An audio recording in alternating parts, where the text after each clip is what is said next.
அதனால கடைக்கு கொண்டு வந்தாங்க. எங்கேயுமே இப்பெல்லாம் கொடுக்கறது கிடையாது, ஏமாறாதீங்க. இதை வச்சு போனலாம் கிடையாது. இப்ப நடக்கிற ஆட்சி விஜய் ஆட்சி.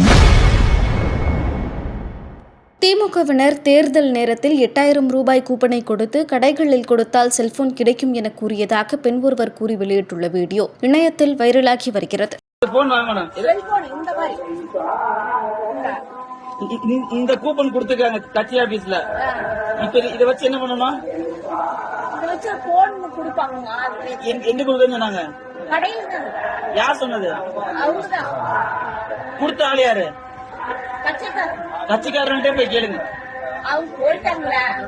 அவங்கள்ட்டே போயிட்டு எங்க போன் வாங்கணும்னு கேளுங்க. எங்கேயுமே இப்பெல்லாம் கொடுக்கறது கிடையாது, ஏமாறாதீங்க. இதை வச்சு போனலாம் கிடையாது. இப்ப நடக்கிற ஆட்சி விஜய் ஆட்சி. ஸ்டாலின் ஜெயிச்சிருந்தாலும் கொடுத்திருப்பாரு. இப்ப ஸ்டாலின் ஜெயிக்கல. அவங்க ஜெயிச்சிருக்காங்களா? யாரும் ஜெயிச்சாங்களோ அவங்கள்ட்ட போய் கேளுங்க. செய்திகளை உள்ளது உள்ளபடி தெரிந்து கொள்ள ரெஃப்ளெக்ட் நியூஸை சப்ஸ்கிரைப் பண்ணுங்க.